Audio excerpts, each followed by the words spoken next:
분양 광고에 허위 과장된 내용이 있었다면 그 자체로 표시광고법 위반이자 중요 상황에 관한 착오로 볼 여지가 있습니다. 이를테면 지하철역과 걸어서 3분 거리라고 홍보했는데 실제로는 뛰어도 10분 이상 걸리는 경우, 또는 특정 개발 호재가 예정된 입지라고 분양을 받게 해놓고 알고 보니 그런 호재가 아예 처음부터 없었던 경우 등입니다.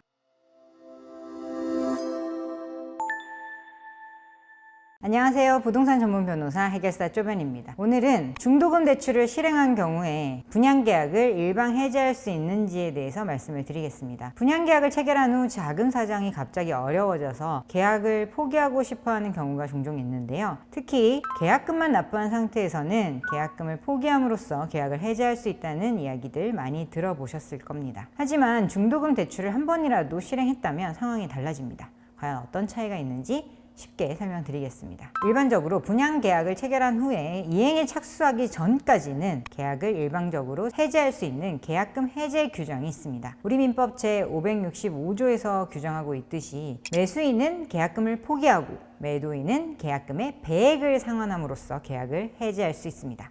하지만 이 계약금 해제권은 어디까지나 당사자 일방이 이행에 착수할 때까지로 제한됩니다. 쉽게 말해서 계약 당사자 중 한쪽이라도 본격적으로 계약 이행에 착수하면 더 이상 계약금을 포기하는 방식의 일방적 해제는 할 수 없다라는 뜻입니다. 그렇다면 여기서 말하는 이행에 착수란 무엇일까요? 보통 중도금을 지급하는 행위나 잔금을 지급하는 행위, 그에 준하는 행위를 대표적으로 꼽을 수 있습니다. 매수인이 중도금의 전부 또는 일부를 납부했다면, 혹은 그에 준하는 조치를 했다면 이는 계약의 이행에 착수로 보기 때문에 일방적으로 계약을 철회할 수 없게 됩니다. 이는 매도인 측도 마찬가지여서 중도금이 이미 들어온 다음에는 매도인이 계약금의 배액을 돌려주고 일방적으로 계약을 파기할 수가 없습니다. 그렇다면 중도금을 본인 돈으로 직접 내지 않고 대출을 받아서 낸 경우는 어떨까요? 많은 수분양자분들이 나는 계약금만 내고 그 이후에 돈은 안 냈는데 라고 착각하실 수도 있습니다. 하지만 여기서 말하는 중도금 납부에는 중도금 대출을 통해서 납부된 금액도 당연히 포함이 됩니다. 한때 분양 광고에서 중도금 무이자 대출이라고 많이 내세웠죠. 말 그대로 중도금 대출 이자도 안 드니까 걱정 말라는 식인데, 사실 이자는 발생을 해요. 단지 수분양자가 내는 게 아니라 그 이자를 시행사 측이 대신 부담해주는 그런 형식의 상품입니다. 그래서 수분양자는 중도금 대출을 받아도 당장 별 부담을 못 느낄 수 있습니다.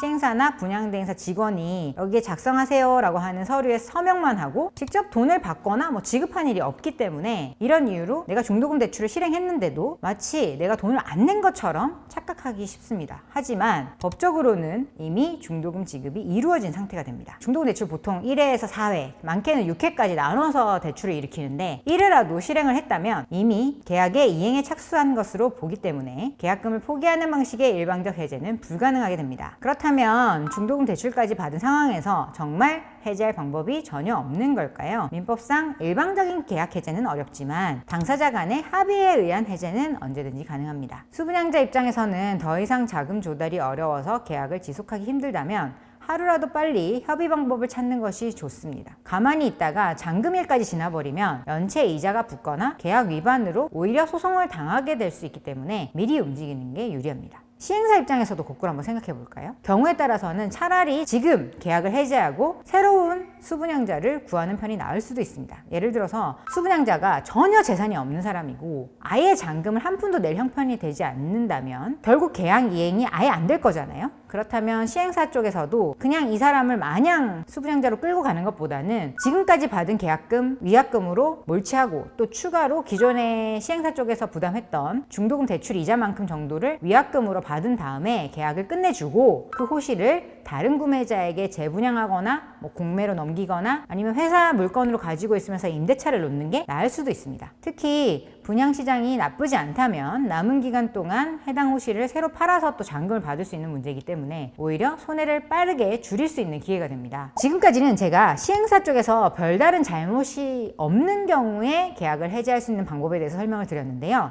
만약에 시행사 측에 중대한 과실이나 해당 부동산 물건에 하자가 있는 경우에는 이야기가 아예 달라질 수 있습니다. 이때는 법적인 계약 취소나 해제가 가능해지고요. 오히려 이미 낸 돈 전부를 돌려받거나 손해배상까지 청구할 수도 있습니다. 분양 광고에 허위 과장된 내용이 있었다면 그 자체로 표시광고법 위반이자 중요 상황에 관한 착오로 볼 여지가 있습니다. 이를테면 지하철역과 걸어서 3분 거리라고 홍보했는데 실제로는 뛰어도 10분 이상 걸리는 경우, 또는 특정 개발 호재가 예정된 입지라고 분양을 받게 해놓고 알고 보니 그런 호재가 아예 처음부터 없었던 경우 등입니다. 이러한 중요 사실에 대한 허위 정보 제공은 계약 취소 사유가 될 수 있습니다. 또 건물 자체에 심각한 하자나 계약 내용과 현저하게 맞지 않는 부분이 있을 때도 문제가 됩니다. 예를 들어서 시공자가 분양 계약 당시 약속한 자재나 마감 수준을 전혀 지키지 않아서 사실상 부실 시공이 드러난 경우, 그리고 광고상으로 약속했던 커뮤니티 시설이라든지 설계와 실제 납품된 내용이 크게 다른 경우 같은 것들은 계약 해제 또는 손해배상을 주장할 수 있는 하자에 해당이 됩니다. 그 외에 건축법, 건물 분양에 관한 법률, 산업집적법 등 법률에 정한 규정을 위반한 경우에도 계약을 파기할 수 있는 근거가 될 수 있습니다. 그리고 입주 예정일이 3개월 이상 지연되는 등 계약의 중요한 사항 위반의 경우에도 파기가 가능할 수 있습니다. 이러한 법적 취소나 해제를 노릴 때는 소송 등 법적 절차를 밟아야 하는데요. 최근에는 과거에 비해서 수분양자에게 유리한 판단이 나오는 판례들도 늘고 있습니다. 과거에는 무조건 계약을 했으니까 그대로 분양을 받으라 라는 식의 판결이 많았었는데요. 최근에는 법원도 시행사, 신탁사 측에 명백한 잘못이 있는 사안에서는 계약 취소를 인용하는 그런 판례의 경향이 강해지고 있습니다. 부득이하게 계약을 하고 나서 사정이 달라졌다면 하루라도 빨리 대응하는 것이 피해를 줄이는 방법입니다. 분양사와의 협상을 통해 계약을 원만히 해제할 수 있을지 검토해보고, 그래도 어렵다면 법적으로 문제 삼을 만한 분양사 측 귀책 사유가 없는지까지